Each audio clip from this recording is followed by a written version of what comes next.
Oh, what's up mga ka-exotic? It's one exotic TV is back again, and today's video is mag-unbox lang tayo nitong ating exotic box. Yan natin.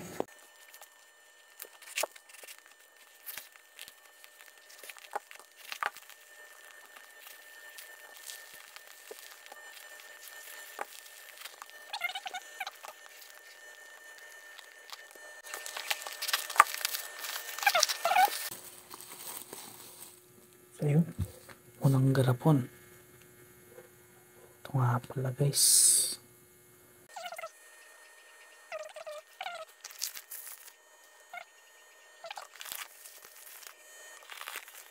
Ayan guys, ito nga pala ang dumating, ang laman ng ating exotic box. Hindi isang scorpion. Yan o. Oops, meron pang nilagay na dubya dito, no? Sama niya. Para serba daw, para hindi magutom. Kasi matagal-tagal yung biyahe nila. O yan. I-set up ko na nga pala yung bago ko nga pala buksan to. I-set up ko na yung kanilang mga enclosure. So, ayan nga guys. Bali, apat sila. Kaya, yan, apat na enclosure. Ito sila ilalagay sa microwave na to. And syempre, binutasan ko na rin itong kanilang enclosure. Syempre, kailangan nila ng air ventilation. At saka, pag walang butas yan, maipon yung moist. Sobrang moist sa loob and nakasama sa kanila yun. And ito, syempre, kailangan natin ng kukupit. Since forest scorpion sila, yan yung kailangan nating substrate sa kanila. Kasi yun nga, forest type sila compared sa desert type is nasa buhangin sila and dry substrate. So ayan, lalagyan lang natin to.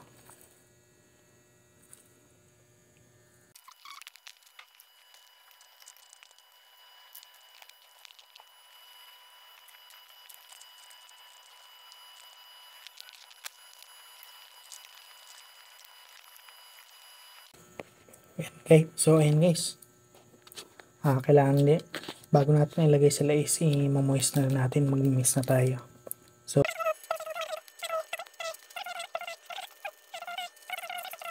at ayan, okay na yan.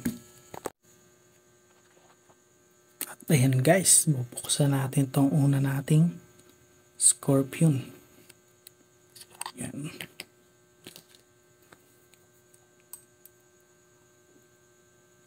Ayan siya guys.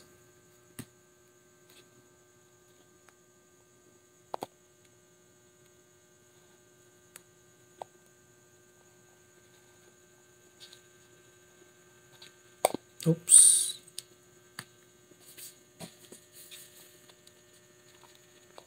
Ayan na guys yung ating kaunahan ng scorpion. Ayan na guys yung scorpion na unang nalagay natin. Ito nga pala ay the largest scorpion in the world.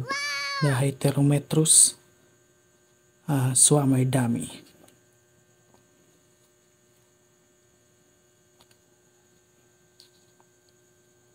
Ah, 2-inch star pa lang pala itong mga ito guys, 2-inch star pa lang.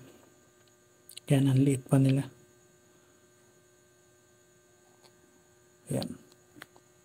So next tayo, takpan na muna natin.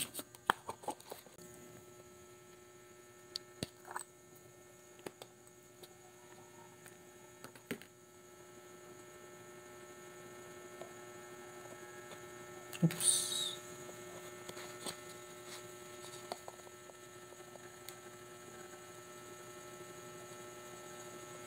Ay, napaka-smooth ng paglagay sa kanya. Ayan.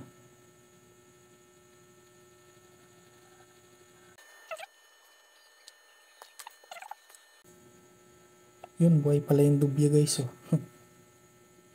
So ilalagay ko to sa mga Dubya calling ko. Pandagdag.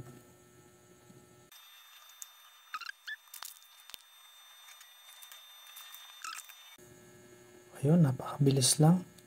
Napakasimple lang rin mag-setup ating mga Scorpion. And ayan guys, yun ang ating mga Scorpion.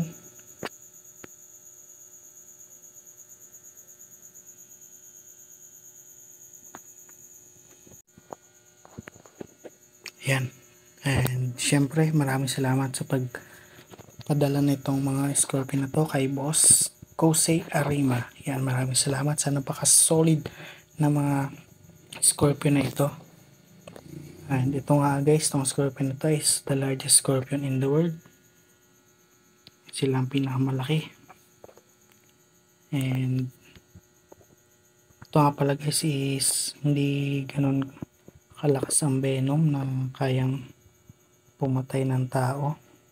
So depende guys ang level ng venom ng isang Scorpion depende sa kanilang species. So ang malalakas na venom guys is yung karamihan is yung desert Scorpion. At saka isang palatandaan guys na venomous ang isang Scorpion is maliit yung mga kanilang mga sipit at malalaki yung kanilang mga matataba yung kanilang buntot na pang sting compared mo dito sa mga non-venomous na Scorpion is malalaki yung sipit nila pero maliit yung kanilang mga pang sting yung kanilang buntot. So yung mga malalaking sipit guys is yun yung ginagamit nila pang hunt. So sinisipit nila yung kanilang prey. Ginagamit nila yon para mapatay yung kanilang prey. And then yung isa naman is yung venomous naman is maliit yung panipit pero malakas yung pang sting niya, malakas yung venom. Yun yung ginagamit nila para mapatay yung kanilang prey. And syempre mas malalaki yung mga yung mga forest Scorpion. Mas malalaki yung size nila compared sa mga venomous, no? So maliliit yung mga karamihan sa mga maliliit pero malalakas yung venom compared mo dito sa mga malalaking species ng Scorpion. Pero kahit hindi nila kayang pumatay ng tao sa venom nila, meron pa rin effect yung venom nila. Kahit mababa lang yung venom is may effect pa rin yun. Possible na mamaga or mamanhid pero hindi naman kayang patayin. Pero yun nga, kailangan natin mag-ingat kasi may epekto pa rin yung venom sa katawan ng tao. And ayun, tatakpan na natin to isa-isa. Then may mga butas na yan. And abangan nyo guys yung feeding video nitong ating mga swammer dummy Scorpion. And ayun, hanggang dito na lang guys. Maraming salamat sa panonood. One Exotic, peace out.